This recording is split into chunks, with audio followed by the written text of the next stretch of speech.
And very few people realize that you have maximum draw on your house.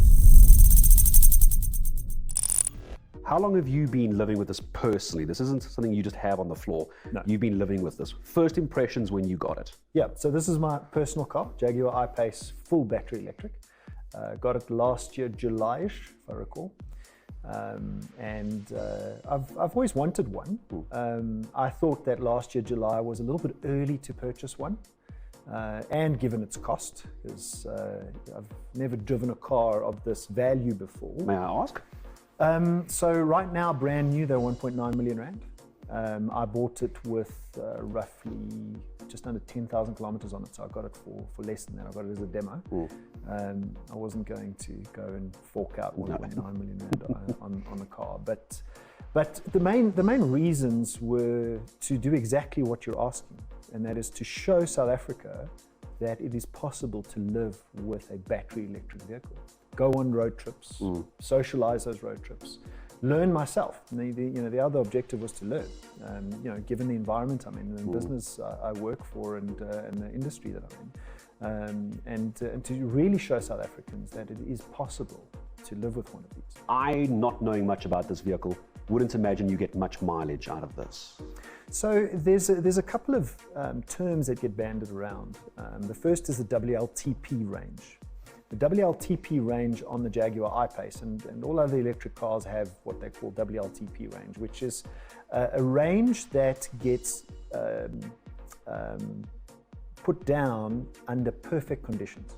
So they stick the car, there's no wind resistance, there's no road resistance, it's perfect conditions. But it's not a lie. The WLTP range is not a lie because it's the only way to really measure one car against another. Like a base test. It's a base test, yes. So you can't knock the WLTP range. So the WLTP range in this car is over 400 kilometers. Okay. We did a test in this car. We ran it from, in the EV road test we did the beginning of this year. We ran it from full to totally flat. I drove it till it stopped on an oval at 120 k's an hour, and we got 271 kilometers out of it. So you can see the WLTP range at just over 400 kilometers down to 270.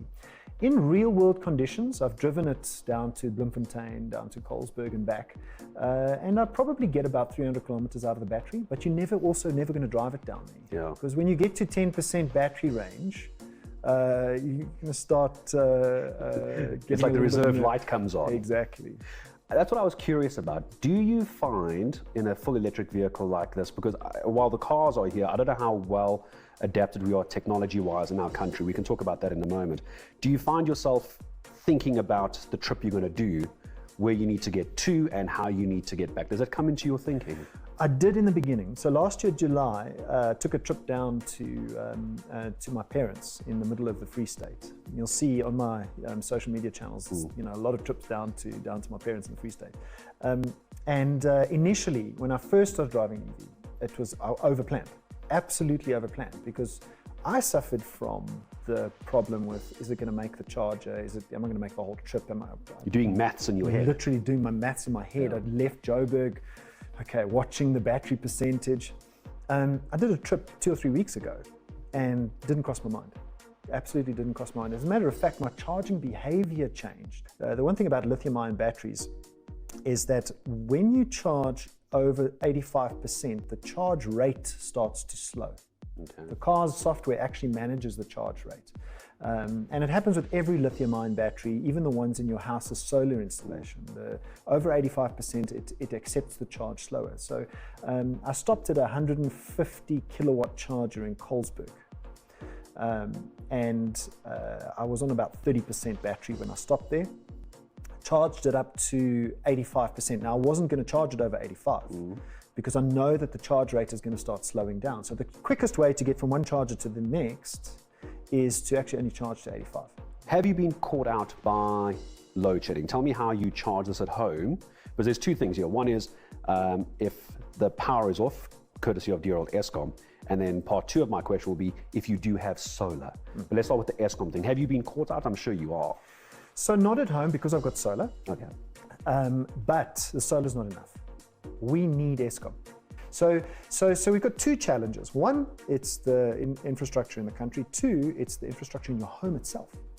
And very few people realize that you have maximum draw in your house. So to answer your question, at 7.4 kilowatt maximum draw, I use maybe 20% of the car's battery every single day, coming here, going back home. So 20% of a 90 kilowatt car is 18 kilowatts that I use. Okay, at 7 kilowatts, 2 to 3 hours of charge a day. If I plug it in when I get home, even if I've got 4 hours of load shedding, it'll still charge it's up. going to be charged by the morning. I'm curious, on the charger, do you need a special charger, or do you just get an extension cord that comes from Jaguar and you just plug that into a 3-pin plug? What does it look like, or is it a whole contraption? Yes, so let me show you. With the car comes a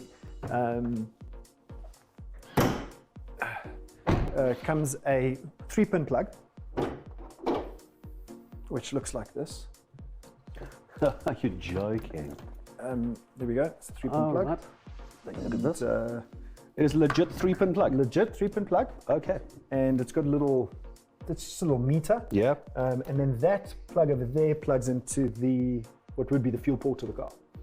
And this charger you can plug in anywhere. If you get stuck along the side of the road and you're pulling at a farmer, you can plug your car in. Batteries eventually have to be replaced. So it's also another misconception in that lithium-ion batteries will more than likely outlast this car.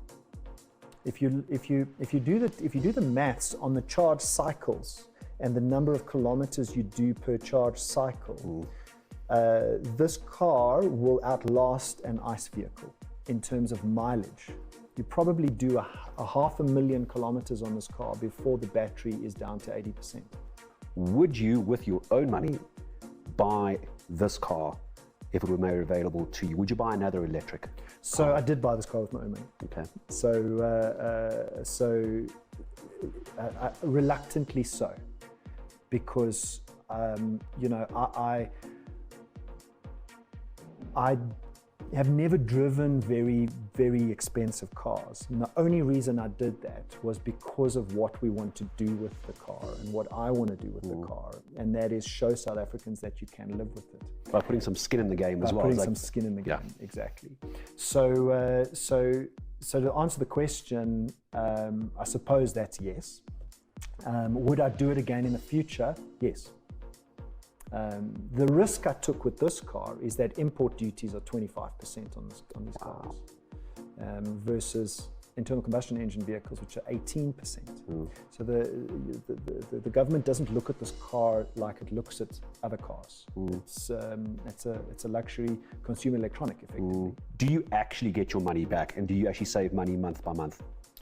I can honestly say after a year, the cost saving is roughly just over 4,500 Rand a month that I've saved in fuel cost at current fuel prices of 25 odd Rand, right? And the maths behind that is 1 kilowatt at your house costs roughly 2.30 Rand, which translates into about 69 cents per kilometer to drive in this car.